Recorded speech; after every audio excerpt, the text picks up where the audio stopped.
നമസ്തേ, ഏവർക്കും ശ്രീ വിനായക ജ്യോതിഷ വാസ്തു വിദ്യാപീഠത്തിൻ്റെ ജ്യോതിഷ അറിവുകളിലേക്ക് സ്വാഗതം. ഇന്ന് നമ്മൾ നോക്കുന്നത് സന്താനമില്ലായ്മ എന്ന പ്രശ്നത്തെക്കുറിച്ചാണ്. അനേക ദമ്പതിമാരെ നമ്മളെ വിളിച്ചിട്ടുണ്ട്.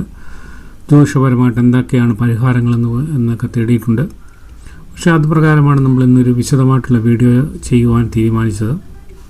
സന്താനമില്ലായ്മ, സന്താന ദുരിതം, സന്താനങ്ങളുടെ അകാല മരണം തുടങ്ങിയവയെല്ലാം നമുക്ക് ജാതകത്തിലൂടെ വായിച്ചറിയാൻ ജാതക വിശകലനത്തിലൂടെ അറിയാൻ സാധിക്കും. ജാതകത്തിൽ നമുക്ക് വായിച്ചെടുക്കാൻ സാധിക്കും. അതെല്ലാം ജാതക പരിശോധനയിലൂടെ നല്ല ഉത്തമനായ ഒരു ജ്യോതിഷനെ കൊണ്ട് നമുക്കത് പരിശോധിപ്പിച്ചാൽ അറിയാൻ കഴിയുന്ന കാര്യമേ ഉള്ളൂ. സർപ്പശാപം, പൃഥുശാപം, മാതൃശാപം, ബ്രാഹ്മണശാപം, പ്രേതശാപം തുടങ്ങിയവ സന്താന പ്രതിബദ്ധ കാരണമായിട്ടാണ് കണക്കാക്കി വരുന്നത്. പ്രശ്നമാർഗം എന്താണെന്ന് ചോദിച്ചാൽ ജ്യോതിഷ സംബന്ധമായിട്ടുള്ള ഒരു ഗ്രന്ഥമാണത്. അത് ഗ്രഹനിലയെപ്പറ്റിയും അങ്ങനെയുള്ള അനേക കാര്യങ്ങളെപ്പറ്റിയും നമുക്ക് ജ്യോതിഷത്തിൻ്റെ അടിസ്ഥാന ഗ്രന്ഥമാണ് പ്രശ്നമാർഗം. സന്താന പ്രതിബന്ധ കാരണമായി ഓരോ ഗ്രഹവും വന്നാൽ നമ്മുടെ പ്രശ്നമാർഗത്തിൽ പറഞ്ഞു കഴിഞ്ഞാൽ സന്താന പ്രതിബന്ധ കാരണമായി ഓരോ ഗ്രഹവും വന്നാൽ അനുഷ്ഠിക്കേണ്ട കർമ്മങ്ങൾ, പ്രതിവിധികൾ എന്നിവ ആ ഗ്രന്ഥത്തിൽ വളരെ വിശദമായിട്ട് തന്നെ പറയുന്നുണ്ട്. ഗ്രഹങ്ങളിൽ ദുഷ്ടസ്ഥാനം എന്ന് വെച്ചാൽ അനിഷ്ടസ്ഥാനങ്ങൾ എന്ന് വെച്ച് കഴിഞ്ഞാൽ 3, 6, 8, 12 ഇതെല്ലാം അനിഷ്ടസ്ഥാനങ്ങളാണ്. ഈ അനിഷ്ടസ്ഥാനങ്ങളിൽ വന്നാൽ വിധിപ്രകാരം പ്രതിക്രിയ ചെയ്ത് കഴിഞ്ഞു കഴിഞ്ഞാൽ സന്താനമില്ലാത്തവർക്ക് സന്താനം ഉണ്ടാകുമെന്നാണ് ജ്യോതിഷം പറയുന്നത്. സൂര്യനോ ശനിയോ ഓജരാശിയിൽ അനിഷ്ടസ്ഥാനങ്ങളിൽ നിന്നാൽ പ്രതിശാപം മൂലമാണ് സന്തതികൾ ഉണ്ടാകാത്തത് എന്ന് നമുക്ക് ഗ്രഹനിലയിലൂടെ മനസ്സിലാക്കാം. പിതൃപ്രീതി, അതായത് പിതാവിൻ്റെ പ്രീതിയാണ് ഇവിടെ പരിഹാരം. ആദിത്യൻ യുഗ്മരാശിയിൽ നിന്നാൽ രാമേശ്വരം, വർക്കല തുടങ്ങിയ സ്ഥലങ്ങളിൽ പിണ്ഡം വയ്ക്കണം. അതായത് പിതാവ് മരിച്ചിട്ടുണ്ടെങ്കിൽ പിണ്ഡം വയ്ക്കണമെന്നാണ് പറയുന്നത്. ഇനി ശനിയാണ് യുഗ്മരാശിയിൽ സന്താന പ്രതിബന്ധ കാരണമായി നിന്നാൽ അന്നദാനം നടത്തുന്നത് ദോഷശാന്തി നൽകും. രുക്ത, സൂക്തം തുടങ്ങിയ മന്ത്രങ്ങൾ ജപിക്കുകയോ അല്ലെങ്കിൽ മറ്റാരെ കൊണ്ട് ജപിപ്പിക്കുകയോ ചെയ്യുന്നത് സന്താന വിഷയത്തിൽ ആദിത്യപ്രീതിക്ക് ഉത്തമമാണെന്നാണ് ജ്യോതിഷം പറയുന്നത്. ഈ സൂക്തം ജപിച്ചുകൊണ്ടുള്ള വഴിപാടുകൾ ശിവക്ഷേത്രങ്ങളിൽ നടത്തുന്നതും പതിവായിട്ടുണ്ട്. ഇനി ചന്ദ്രനാണ് സന്താന പ്രതിബന്ധകാരകനായി ജാതകത്തിൽ നിൽക്കുന്നതെങ്കിൽ കാശി മുതലായ പുണ്യക്ഷേത്രങ്ങളിൽ ശ്രാദ്ധം കഴിക്കുക എന്നുള്ള ഉത്തമമായ വഴിപാടാണ്. ദേവീ പ്രീതികരങ്ങളായ പാട്ട്, നൃത്തം തുടങ്ങിയവ അമ്പലങ്ങളിലൊക്കെ അല്ലെങ്കിൽ ഉചിതമായ സ്ഥലത്ത് നടത്തുക എന്നിവ ഒരു പരിഹാരമാണ്. ആദിത്യനോ ചന്ദ്രനോ പാപഗ്രഹങ്ങളുടെ ബന്ധം വന്നാൽ അപമൃത്യു അടഞ്ഞ പ്രേതങ്ങളുടെ ശാപം സന്താന പ്രതിബന്ധ കാരണമാണെന്ന് നമുക്ക് ജാതകത്തിലൂടെയോ അല്ലെങ്കിൽ കവടി പ്രശ്നത്തിലൂടെയോ മനസ്സിലാക്കാൻ കഴിയും. ഇതിന് ക്ഷേത്ര സംബന്ധമായ പിണ്ഡം വയ്ക്കുക, പാട്ട്, അങ്ങനെയൊക്കെയുള്ള കാര്യങ്ങൾ, ദേവപ്രീതികരമായ പാട്ടുകളൊക്കെ നടത്തിക്കുക തുടങ്ങിയവ ഇതിന് ഉത്തമമായ പരിഹാരങ്ങളാണ്. ഇനി കുജൻ, അതായത് ചൊവ്വ ആണ് സന്താന പ്രതിബന്ധകാരകനായ ഓജരാശിയിൽ നിന്നാൽ ബ്രാഹ്മണ ഭോജനവും സുബ്രഹ്മണ്യ പൂജയുമാണ് നടത്തേണ്ടത്. ബുധനാണ് സന്താന പ്രതിബന്ധകാരകനായ ജാതകത്തിൽ വന്നാൽ പഞ്ചാമൃതം, പായസം തുടങ്ങിയവ കൊണ്ട് വിഷ്ണു പൂജ, ബ്രാഹ്മണ ഭോജനം, സന്താന സൗഭാഗ്യ സൂക്ത ജപം, സന്താന ഗോപാല ജപം, സന്താന ഗോപാല മന്ത്രം തുടങ്ങിയവ ദോഷശാന്തി നൽകുമെന്നാണ് ജ്യോതിഷം പറയുന്നത്. വ്യാഴമാണ് ഓജരാശിയിൽ സന്താന പ്രതിബന്ധകാരകനായി നിന്നാൽ പുരുഷ സൂക്തം കൊണ്ട് ശക്തി വരുത്തിയ കല്യാണാഖതം സേവിക്കുന്നത് ഫലപ്രദമാണ്. ഇതോടൊപ്പം മറ്റു വൈദ്യശാസ്ത്ര മാർഗങ്ങൾ കൂടി അവലംബിക്കുകയും ചെയ്യേണ്ടതായിട്ടുണ്ട് ദമ്പതിമാർ. അതും പ്രധാനമാണ്. ഇനി ഗണപതി ഹോമം ഇതിനോടൊപ്പം നടത്തണം, അതായത് വിഘ്നങ്ങളൊക്കെ മാറാനെ കൊണ്ടുള്ള. വ്യാഴമാണ് യുഗ്മരാശിസ്ഥിതനാണെങ്കിൽ ദമ്പതിമാർ ശങ്കരനാരായണനെ ഭജിക്കുകയും ബ്രാഹ്മണ ഭോജനം നടത്തുകയും ചെയ്യുന്നത് വളരെയധികം ഫലപ്രദമായിരിക്കും.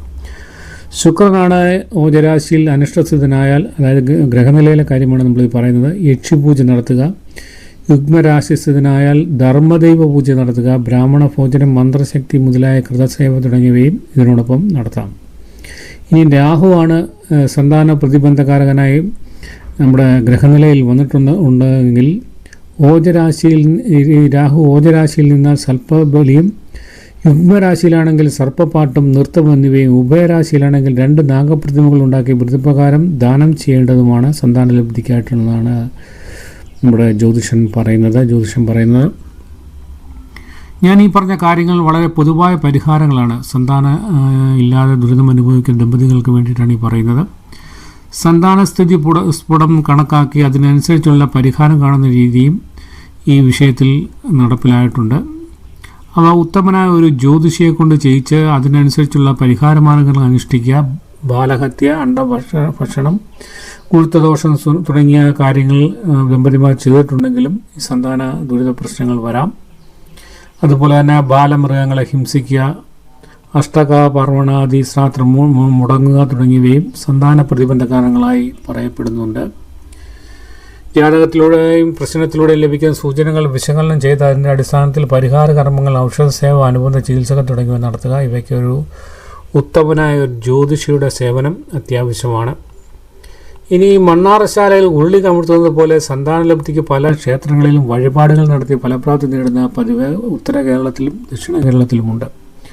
അതുപോലെ സന്താന ഗോപാലമൂർത്തിയെ പ്രതിഷ്ഠിച്ചിട്ടുള്ള ക്ഷേത്രത്തിൽ ദർശനം നടത്തി വഴിപാടുകൾ കഴിക്കുക, സന്താന ഗോപാല മന്ത്രം ദിവസവും ഉദയത്തിൽ അതായത് പുലർച്ചെ ചൊല്ലുക, സന്താന സിദ്ധിമന്ത്രം വ്യാഴാഴ്ച പുലർച്ചെ ഉഴക്കഴിക്കുക തുടങ്ങിയവയും ലഘുവായ സന്താന ആഗ്രഹസാധ്യ കർമ്മങ്ങളാണെന്നാണ് പറയപ്പെടുന്നത് ജ്യോതിഷത്തിൽ.